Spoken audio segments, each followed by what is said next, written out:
Masechet Psachim, résumé du Daf Vav. La Gemara ici traite le cas d'un goy qui est associé dans le troupeau parce que c'est le roi qui prend un prélèvement d'impôt de ce troupeau-là. Il faut savoir est-ce qu'il est considéré vraiment comme un associé et que donc les premiers-nés n'ont pas de Gdusha de Bechor ou pas. Là-dessus la Gemara dit que ça dépend. S'il peut rembourser ses impôts en argent et racheter avec ça le 10e de son troupeau, dans ce cas-là, le goy n'est pas considéré comme un associé, et donc, il y a eu de la Gdusha de Bechor dans ces animaux. Sinon, s'il ne peut pas les racheter, eh bien, le goy est considéré comme un propriétaire aussi, et donc, il n'y a pas ici de Gdusha de Bechor. Deuxième version dit la Gemara, dans tous les cas, c'est pas tour de Bechor, il n'y a pas de Bechor ici, même dans le cas où il peut les racheter. Par contre, il s'agit d'une pâte, d'un pain que le roi vient prendre un 10e de ses pâtes en tant qu'impôt. Ici, dans tous les cas, il est chayav du prélèvement de la chala, même dans le cas où il ne peut pas racheter son pain, il ne peut pas racheter sa pâte, parce que ici, les gens ne savent pas exactement qu'il y a un goy qui est associé, etc. Et ils vont pas reconnaître la raison pour laquelle je suis patour du prélèvement de la chala. Dans ce cas-là, il faudrait, oui, la prélever. Autre braïta, un goy qui rentre dans la cour d'un juif avec son pain dans la main, on n'a pas besoin de le brûler.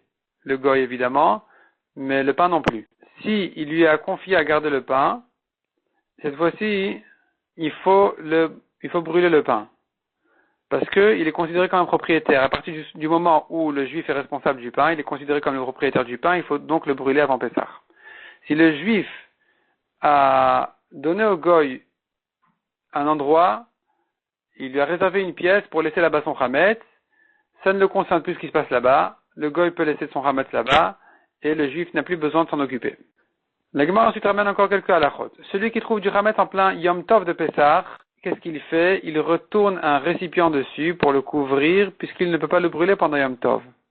Si par contre c'est un chametz de Ekdesh, donc c'est Ekdesh, c'est Kadosh, puisqu'on s'en sépare, ça appartient au Beth Amikdash, de toute façon on n'a pas l'habitude, il ne risque pas de le manger, c'est pas la peine de le couvrir. De même, le chametz d'un goy, il faut le cacher par une mechitza de 10 tfachim pendant Pessah, pour ne pas en venir à le manger pendant Pessah. Mais si c'est du chametz de Ekdesh, c'est pas la peine de le couvrir par une mechita. Comme on a dit, les gens ne touchent pas le Ekdesh. La Gemara ensuite traite une nouvelle halakha complètement. Celui qui n'est pas chez lui, Erev Pessah. Il sort de chez lui bien avant Pessah. 30 jours avant Pessah. S'il sort avant les 30 jours d'avant Pessah, il n'a pas besoin de faire l'abdikat chametz. S'il sort par contre dans les 30 jours, il doit faire l'abdikat chametz. Selon Abaye, il dit qu'il ne doit faire l'abdikat chametz que s'il sort dans les 30 jours d'avant Pessah et qu'il revient pour Pessah. Sinon, c'est pas la peine. Rava dit le contraire. Il n'est dispensé de faire l'abdikat chametz que dans le cas où il sort avant 30 jours et qu'il ne rentre pas pendant Pessah. S'il manque une de ces deux conditions, il doit faire l'abdikat chametz, même avant les 30 jours. S'il compte rentrer pendant Pessah, par exemple. La Gemara dit donc en réalité, selon ces halachot-là, on voit, il ressort de là qu'un homme n'est responsable de la mitzvah du Pessah que 30 jours avant, que dans les 30 jours d'avant Pessah et pas plus tôt que ça. C'est pour ça qu'on a dit que s'il n'a pas l'intention de revenir pendant Pessah, par exemple selon Rava, eh bien, du moment qu'il est sorti plus que 30 jours avant le Chag, il n'a pas besoin de s'occuper du Chametz parce que ce n'est pas une mitzvah qui lui est imposée aujourd'hui. D'où on apprend, ça demande la Gemara, que les 30 jours d'avant Pessah sont déjà des jours pendant lesquels on est responsable des mitzvot de Pessah. La Gemara elle ramène là-dessus une braïta qui dit, on se renseigne sur la halakha de Pessah dans les 30 jours d'avant Pessah, on les enseigne aussi, selon Rabban Shimon ben Gamliel, 2 semaines avant Pessah.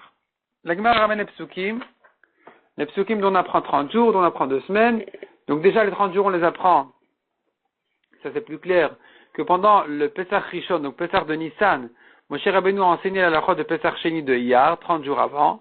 Donc on voit que 30 jours avant le Chag, 30 jours avant le Pessah Sheni, le Pessah, il faut déjà apprendre la halakha, il faut déjà se renseigner, on est déjà responsable de cette mitzvah-là. Et selon Rabban Shimon ben Gamliel qui dit 2 semaines, la Gemara ramène encore d'autres psukim, on voit que 2 semaines avant Pessah, Moshe Rabbeinu déjà avait enseigné la halakha de Pessah. Après un long débat de la Gemara pour retrouver les psukim, dont on apprend que c'est 2 semaines avant, la Gemara passe à un autre sujet. Ou avant de passer à un autre sujet, La Gemara, dans ce sujet-là, en réalité, elle a soulevé un problème qui est qu'on trouve dans les parachiotes, dans Parashat Bamidbar, la paracha commence par un pasuk qui a eu lieu en Iyar, et dans Parashat Be'alotra, 2 parachiotes plus loin, on voit un pasuk qui a eu lieu en Nissan. Donc un mois plus tôt, il se trouve que Parashat Bamidbar, elle parle d'une histoire qui s'est passée un mois après ce qui est écrit 2 parachiotes plus loin. Comment ça se fait? La Gemara dit c'est comme ça, En Mukdam ou Meuchar Batorah. L'ordre de la Torah, il n'est pas obligatoire. Ça veut dire qu'il est oui obligatoire pour écrire le Sefer Torah évidemment, mais c'est pas forcément l'ordre des événements. Il se peut tout à fait qu'un pasuk qui vient à une époque plus tard, eh bien, il soit écrit plus tôt dans la Torah. La Gemara, elle rentre un peu dans les détails de cette chose-là, puisque si c'est comme ça, tu perds finalement tout le principe de klal ou prat et de prat ou klal, où là-bas on a des drachot entières qui sont basées sur le fait que la Torah nous donne des halachot qui commencent des fois par un klal et ensuite qui rentrent dans les détails, ou le contraire, qui commence par des détails et ensuite qui passe au klal, à la généralité. Et c'est très important de savoir parce que l'halacha, les drachot changent en fonction de ça. Si tu me dis que tout est désordonné, j'ai tout perdu. Je ne sais pas qu'est-ce qu'il y a avant, le klal ou le prat, qu'est-ce qu'il y a après, je ne sais pas, je ne sais plus rien. Répond la Gemara, tant qu'on est dans le même sujet, alors, tant qu'on est dans le même sujet, et ici c'est clair que la Torah a surveillé l'ordre qu'il faut. Dès qu'on change de sujet, là, il n'y a plus d'ordre fixe. La Gemara au passage ramène une marloquette. Si dans le même sujet, le klal et le prat, ils sont loin l'un de l'autre, est-ce qu'on peut faire la dracha de klal ou prat ou pas? Mais quand ils sont proches, c'est sûr que ça a été surveillé que le klal, que ce qui est écrit avant, c'est ce qui vient avant, ce qui est écrit après, c'est ce qui vient après. Dans 2 sujets, on a dit que non. La Gemara ensuite dit, celui qui fait bdikat chametz, il doit, après l'abdika, faire un bitoul, annuler tout le chametz qu'il n'a pas trouvé. L'annuler, pourquoi? Pas pour les miettes qui restent, parce qu'elles n'ont pas d'importance. C'est pas ça le problème. Le problème, c'est qu'on craint qu'il risque de trouver un beau gâteau pendant Pessah, et que pendant un instant, il hésite à le brûler. Pendant cet instant-là, il va transgresser le lave de Baliré ou Balimatsé. Il aura gardé ce gâteau-là en plein Pessah, et donc c'est un problème. La Gemara dit, mais il a qu'à annuler pendant Pessah. Pourquoi on lui dit d'annuler avant Pessah? Pourquoi d'annuler au moment d'Abdikat Hametz? Quand il trouve, il a qu'à annuler immédiatement. Répond la Gemara que non, ça c'est impossible. Il est impossible d'annuler une fois que le Hametz est déjà interdit, puisque à ce moment-là, il ne lui appartient plus. Il n'est plus considéré comme le propriétaire du Hametz pour qu'il puisse faire un bitoul, pour qu'il puisse l'annuler. Il est considéré comme son propriétaire pour transgresser le lave de Baliré ou Balimatsé. On considère ça comme un Hametz qui est dans sa possession, mais pas qu'il en est pour autant capable de l'annuler. Ça, non.